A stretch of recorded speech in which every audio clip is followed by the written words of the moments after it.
Bonjour, aujourd'hui nous sommes dans le département de la Loire-Atlantique et nous faisons escale à Guérande. Guérande, c'est bien évidemment ses marais salants et son sel du même nom. Guérande, c'est également une ville fortifiée avec son marché, ses artisans d'art, ses plages. Mais Guérande, c'est aussi Patrick et Marie, un couple de passionnés qui fabriquent un bateau 100% écolo en fibre de lin, baptisé la Gazelle des Sables. Et c'est le but de notre escale aujourd'hui. On les retrouve tout de suite. Bonjour Patrick. Bonjour. Vous allez bien? Très bien, merci. Bon, génial.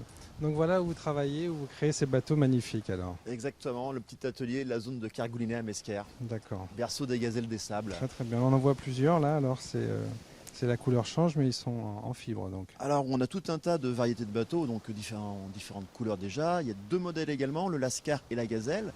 Et puis des bateaux en fibre de verre et en autre fibre, en végétal. Vous nous faites visiter? Bien sûr. Allez, on y va. Alors je dirais le vaisseau amiral, voilà ça. La Gazelle des Sables en version fibre végétale, jet de côte incolore. C'est le top. 100% écolo. Voilà, ça. 100% écolo. Enfin, disons qu'on essaye. On a toujours de la résine polyester, sûr. mais on fait avec les matériaux qui existent aujourd'hui. Voilà. Et je crois que c'est déjà pas mal, un grand pas. Pont bois, traité à l'huile. Donc c'est vraiment le plus facile à entretenir, le plus facile à déposer, le plus propre surtout. Ouais. Hein, c'est l'huile qui était alimentaire à la base. D'accord. Très bien. Et comment vous les fabriquez alors? Alors ces bateaux sont fabriqués, tout est fabriqué ici bien sûr. D'accord. Donc on a une chaîne de fabrication qui permet de traiter donc les coques, les ponts, de faire les voiles, de faire les mâts, de faire toutes les boiseries. On va commencer par l'atelier composite, puisque dans un atelier de fabrication de bateaux, on a une vraie petite usine. Oui. D'accord. Donc ici vous avez l'atelier composite par excellence. Donc on travaille essentiellement en injection sous vide. Donc on découpe les fibres, on va draper donc les fibres dans le moule qui est ouvert, on ferme le moule, on fait le vide et on va brancher ensuite donc la machine d'injection qui est là-bas pour remplir le volume restant de résine. D'accord. Alors c'est une résine polyester aujourd'hui en attendant mieux. Et sous vide, ça veut dire qu'il n'y a pas d'émanation. Alors c'est là, bon, quoi. ça ne se sent pas à la caméra, on sent rien du tout. mais il n'y a aucune odeur. Je garantis qu'on sent rien. On connecte la machine, Ouais. donc la résine passe directement du conteneur à la pièce en D'accord. sous vide. D'accord. Donc aucune émanation de styrène et je dirais un taux de bulles résiduelles infime. On a vraiment une qualité optimum, donc un composite high-tech avec des quantités matière parfaitement calibrées. D'accord. Et alors cette fibre végétale, elle est où? Alors cette fibre végétale est juste dans l'atelier d'à côté. D'accord. Donc c'est du lin, hein, pour ce qui nous intéresse, nous c'est du lin. C'est du lin qui vient d'Allemagne en attendant que ça vienne de France. Parce que vous voulez dire quoi? En France, on ne fait pas encore de lin? La filière industrielle n'est pas encore prête. Enfin, pour ce produit-là en question, puisqu'il y a différents produits existants, hein, des tissés, des non tissés. Ici, j'utilise un non tissé. Donc, on voit la fibre de lin. Donc, ce sont à l'origine des déchets de l'industrie linière.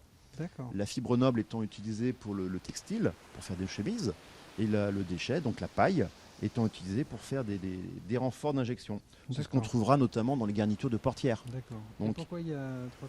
Alors, c'est lié à la technique d'utilisation. Nous avons ici un complexe composé donc de 2 parements en fibre de lin et une âme en polypropylène qui permet justement le drainage de la résine et de toutes les bulles d'air qui peuvent être emprisonnées dans la pièce. D'accord. Donc on tirera le vide sur la pièce de manière à pomper toutes ces bulles d'air. On a exactement la même chose en fibre de verre. C'est-à-dire que pour nous, on fabrique ou en fibre de lin ou en fibre de verre. La quantité de résine injectée est exactement la même. Le process est exactement identique. Et le rapport entre la fibre de laine et... Alors, le premier rapport, c'est le côté écolo, je vais dire. Ouais.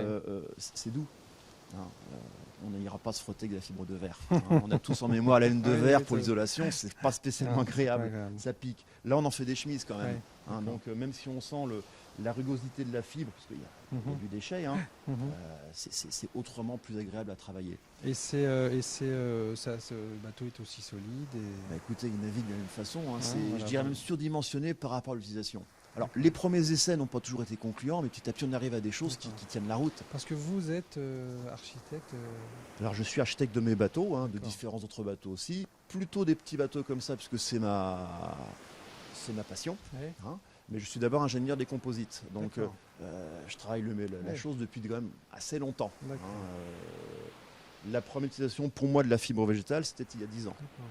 On rencontre un peu un savant fou qui va dans le bon sens, quoi. Bah, écoutez, on s'amuse surtout. Moi, je suis là blague, pour c'est fabriquer bien. des bateaux, d'abord pour moi, puisque l'origine du chantier, c'était d'abord une origine tout à fait par hasard. On a créé notre Gazelle des Parce que Sables. vous travaillez avec votre épouse. Hein. Je travaille avec mon Ça, c'est épouse magnifique, depuis ça. bientôt Ça aussi, un an. c'est écolo, Ça, c'est génial. Hein, C'est beaucoup de plaisir. très, très La bien. complicité. Ouais, c'est très, très bien. Et vos, C'est et très vos, sympa. et vos clients, bon, ils sont sympas, ça c'est sûr, mais Alors, ils deviennent tous amis pour la plupart. Voilà, c'est ça, ça, c'est bien, ça. Il y a une convivialité, ce qu'on appelle nous l'esprit gazelle. d'accord. On se retrouve facilement sur la plage Ouais. hein, et on navigue, on se passe un petit coup de fil. Ouais. Bah, tiens, je suis à tel endroit aujourd'hui, on se retrouve, c'est facile. Hein, On va aller les voir on après. va aller les voir, Bon, bien sûr, génial. s'il y a des bateaux. Très bien. Hein, c'est un tout petit bateau, léger, facile à mettre à l'eau, sécurisant. Hein, il y a un côté très féminin, donc on sera à l'aise C'est pour le beaucoup de confier femmes aux... qui vous l'achètent, non? Beaucoup, Ah oui, d'accord. bien sûr, voilà, bon. beaucoup, des femmes, des enfants. Ouais. Le doyen doit avoir 88 ans, Ah, notre d'accord. plus jeune client 2 ans et demi. Bon, il Ah, navigue papa, bien ouais, sûr, mais bien sûr, ouais. on a également beaucoup de dames qui viennent chercher leur propre D'accord. bateau ici pour elles-mêmes, C'est génial. tout simplement. Donc là, on voit Marie, votre épouse. Oui, qui est On en a- train de on faire avait des dit au petites début qu'elle finitions donc, travaillait sur avec des... vous. Voilà. Bonjour Marie. Bonjour. Qu'est-ce que vous êtes en train de faire là? Alors moi j'interviens sur les finitions des différentes embarcations pour leur faire une petite beauté avant la livraison. Et alors, la vie amoureuse et le travail, on le concilie bien? On le concilie bien, on trouve son rythme. Il faut trouver sa vitesse de croisière, c'est certain. Mais dans mon cas, c'est vrai que c'est l'idéal. C'est parfait. Vous êtes tous les deux très heureux. Formidable. Vous faites des bateaux écolos et vous êtes heureux en couple. Je crois que c'est une leçon là. Ah, il faut quand même dire que la toute première Gazelle des Sables, c'était son cadeau d'anniversaire. Hein. Ah Donc, oui, vous faites pas les choses à moitié. Ouais. non, non. D'accord. Et une des Il est dernières fort, le produites, Patrick. c'est donc la Gazelle des Sables de couleur Parme qui est dehors, sur laquelle on naviguera tout à l'heure, D'accord. qui est le cadeau d'anniversaire de notre fille Aurore. D'accord. Voilà. Vous êtes comme ça, vous faites des cadeaux. Exactement. Des bateaux. Bah, formidable. Exactement. Patrick, Marie, merci de nous avoir reçus. Et Merci. on se retrouve Eh bien, au on met bord à de l'eau l'eau. maintenant. Allez, on y va. Exactement.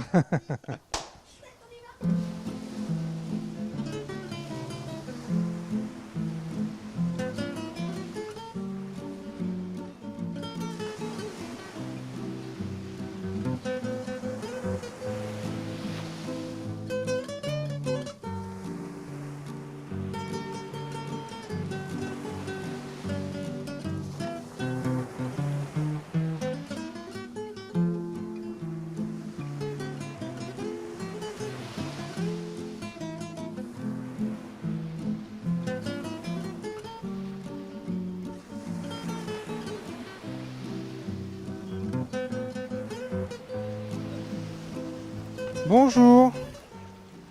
Bonjour. Alors, ça se passe bien avec la gazelle? Alors, c'est un bateau qui est très très convivial, oui, on s'amuse vraiment beaucoup. Là, jusque ce matin, ils annonçaient Force 4.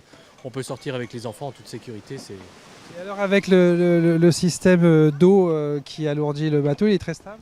Ah, le ballast, oui, fait qu'effectivement, le bateau gîte très peu et il est très sécurisant. En plus du ballast, on a aussi les deux caissons qui le rendent insubmersible. Il y a quelques jours, on avait un bon Force 4 et les vagues sont passées par au-dessus du bateau. On est rentré absolument sans problème alors que le bateau était rempli d'eau.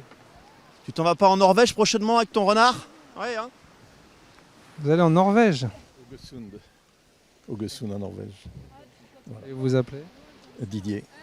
Bonjour Didier. Bonjour. Le renard des mers. Nina. C'est vous qui l'avez baptisé comme ça? Voilà, oui. Et pourquoi vous l'avez appelé ainsi? La chouette parce que c'est dû à l'assurance, on m'a demandé un nom et j'habite le chemin de la Chouette à Mesquer. Voilà. Je ne savais pas. Et puis que je le trouvais chouette, bon, bah, une petite anecdote. Très bien. Alors, bonjour. Bonjour, Vous appelez comment? Léa et ma soeur Zoé, donc on est bonjour. Cool Rasta. Pourquoi Cool Rasta? C'est tiré du film Rasta Rocket. C'est original. Oui, il y a toujours une logique. Là, c'est parce qu'on fait beaucoup d'habitables et quand on naviguait, l'automatique, on l'appelait Cool Rasta. Donc on a toujours dit que si on avait un bateau, c'était Cool Rasta. Il est facile. Oui, oui, ça se navigue bien, c'est très agréable. Puis la version on met plusieurs voiles, c'est sympa quoi, parce que comme ça il y a un peu de vent, on en met moins, on est tout seul, on en met moins, on est plus nombreux, on met plus de voiles quoi. On peut faire sportif, pas sportif, c'est sympa aussi. Et alors vous avez l'air plus sportive, non? Là on est version pas trop sportif, mais ça dépend quoi. Bon, ça- Et avec une mer comme ça, il se comporte bien? Très bien, ah là c'est nickel, là. Je veux dire, ça marche super bien. Tu t'appelles comment? Sébastien, Et alors, qu'est-ce que tu penses de ce bateau? c'est un bateau qui il est très stable et puis il est léger donc ça permet de le mettre à l'eau facilement et de le ramener facilement. Tu as quel âge? 13 ans. Et alors, du haut de tes 13 ans, il est facile? Ça va, ça commence Ça fait combien de temps que t'en fais? un an à peu près. Ouais. On l'a acheté en août l'année dernière. Qu'est-ce qu'il a différent? Alors c'est un canot, donc avec une voile hautière, donc différente des autres voiles. Il peut naviguer à l'aviron et on peut même mettre un moteur, donc le bateau Vous- avec un moteur électrique. Vous dites à l'aviron? Oui, à l'aviron. D'accord. D'accord, ok, très bien. Vous allez me demander son nom. Le glazik. Pourquoi? Pourquoi? Parce que ça veut dire petit bleu en breton. C'est pour ça que vous êtes en bleu aujourd'hui. Voilà. Et d'où la couleur aussi du bateau en plus. D'accord.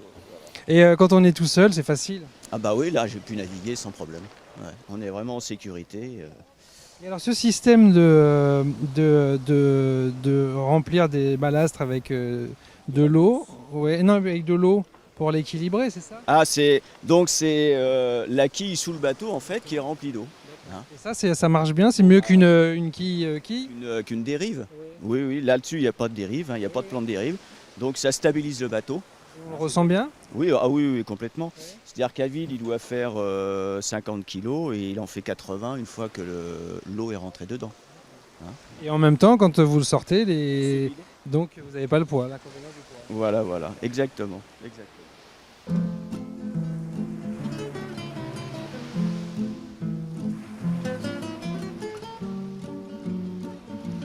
Bon vent à toi qui prends la mer. Sur ton beau voilier, caméra branchée. Vaillant capitaine, un jour une escale par le littoral.